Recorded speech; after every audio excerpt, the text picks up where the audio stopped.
Fala, meus queridos, vamos aí para essa aula 9, bloco 3, para trazer um teminha que parecia que não entregava nada, prometeu nada e entregou tudo, por ser um tema engraçado, é um tema interessante, é um tema marcado por uma certa malandragem fluminense, carioca, e você lê, relê, estuda, procura documento, e aí você encontra um tema que, sinceramente, me surpreendeu.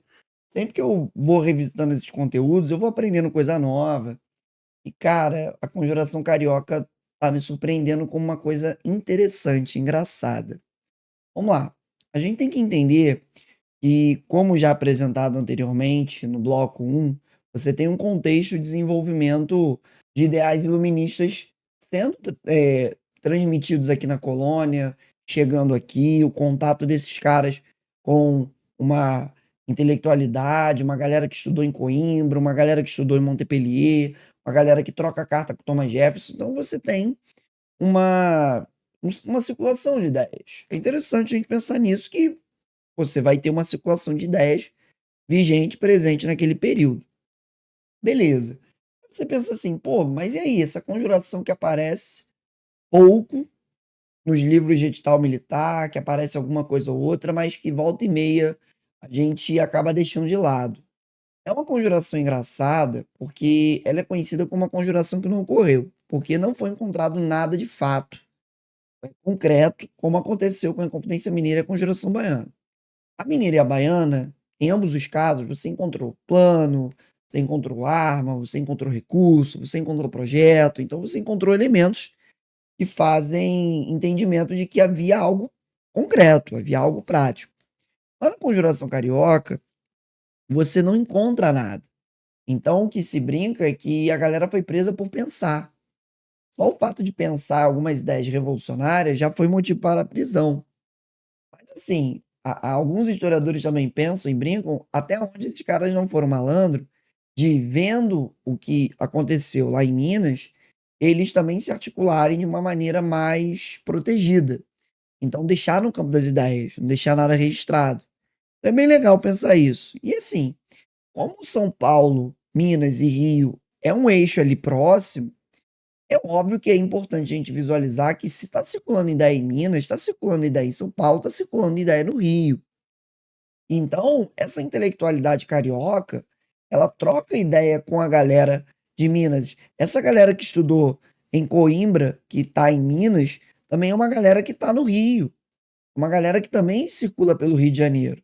Pois, afinal, o Rio de Janeiro é a capital da colônia. Então, é interessante pensar que o Rio de Janeiro é um centro cultural, social, econômico e político da colônia naquele momento.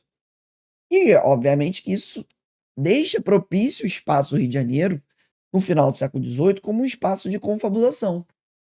A gente vai ter isso também em Pernambuco, em Recife, principalmente, mas é interessante que você tem o centro político, o centro financeiro, então você tem um espaço de uma intelectualidade que começa a pensar de tipo, olha, vamos confabular, vamos pensar que tal um projeto, que tal uma ideia.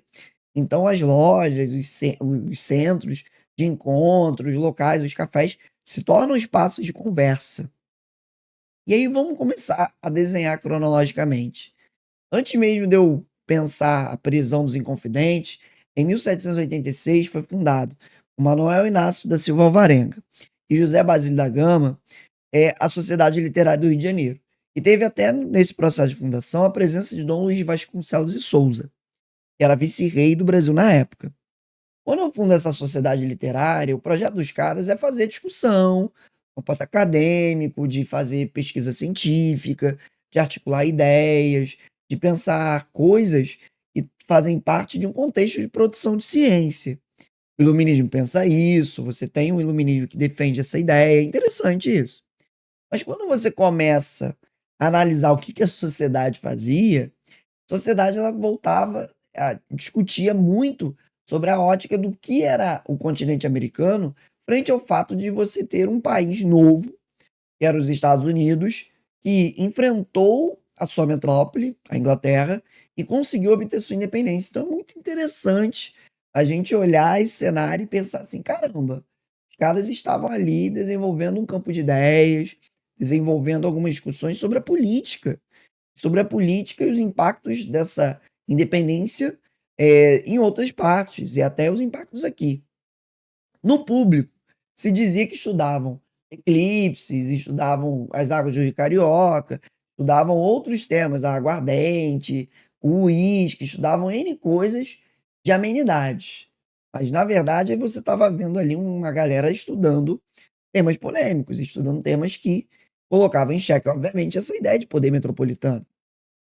E quando você olha que numa situação, numa batida, a partir de uma denúncia, você entra na casa do Manuel Inácio, encontra estatutos secretos da sociedade, onde a galera não podia falar o que era discutido lá dentro, onde você não tinha registro, as discussões ficavam na oralidade, não buscava produzir prova, você começa a chamar atenção a partir de que existe um projeto de tentativa de tomada de poder.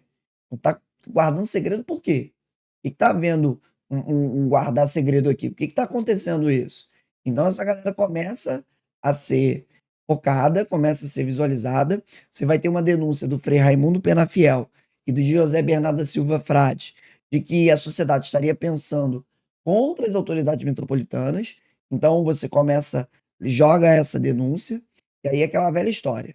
Até confirmar que nariz de porco não é tomada, você vai ter prisão preventiva dessa galera. E aí, na época, o Conde Rezende, ele vai ordenar a prisão dessa galera em 1794 e a galera vai ser presa. Quem estava no Rio de Janeiro vai ser preso. O José Basílio da Gama, que é um dos fundadores, ele consegue escapar que ele estava lá fora, que ele estava no estrangeiro. Mas os demais são presos. São presos no Rio de Janeiro, vão ser trancafiados no Paço, na Fortaleza da Conceição e algumas secretarias de governo, aguardando o julgamento, e você vai começar um processo. O que se relata é que a galera foi processada e você colheu o depoimento de 200, 300 pessoas, de vários prestadores de serviço, de várias pessoas conhecidas desses envolvidos, e você nunca chegava a uma conclusão real de que a galera tinha um plano concreto para tomar o poder. E os presos, quando eram interrogados, sempre defendiam o quê? Olha só, a gente só estava discutindo ideias. Agora eu estou proibido de pensar? Tô proibido, eu não posso pensar em alguma coisa, eu não posso discutir o campo das ideias, isso é proibido.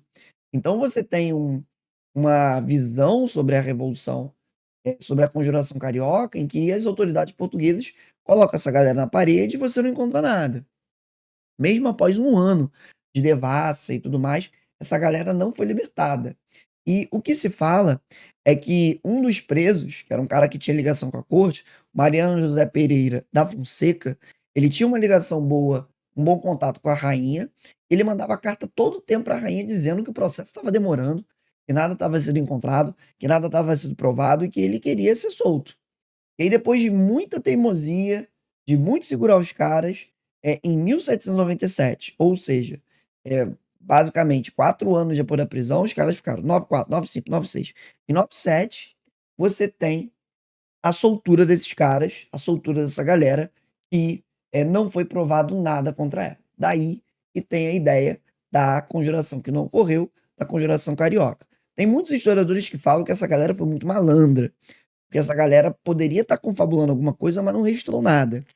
Aí eu tô chamando aqui a atenção para uma história engraçada, que o Mariano José Pereira Fonseca, ele depois vai se tornar político no Brasil, vai se tornar político no primeiro reinado, vai adentrar até o segundo reinado, ele era vivo, no segundo reinado ele morre com 75 anos, em 1848, e tem um texto muito engraçado falando sobre ele, que é o seguinte, que quando ele morre, e aí foi colocado o seguinte epitáfio na sepultura dele: aqui jaz o corpo apenas do Marquês de Maricá. Ele se tornou Marquês, título recebido pelo Dom Pedro I. De novo, aqui jaz o corpo apenas do Marquês de Maricá. Quem quiser saber-lhe a alma, em seus livros achará. Aí eu fico pensando assim, o quanto fantástico é entender que muitos desses conjuradores, desses conspiradores, eles participaram da política brasileira no contexto da independência e no contexto pós-independência. Então é interessante pensar que essa galera realmente tinha uma alcunha política ali, tinha alguns projetos, mas, por exemplo, na conjuração carioca, nada foi pego. Então, a gente termina com essa ideia, com esse epitáfio do Mariano José Pereira da Fonseca, na sua lápide, né? Que é interessante, que para conhecer o cara você tinha que ver os livros dele, para ver o que, que ele pensava de verdade. Beleza? Tranquilo? Daqui a pouquinho a gente tem Conjuração Baiana. É isso. Tamo junto. Aquele abraço.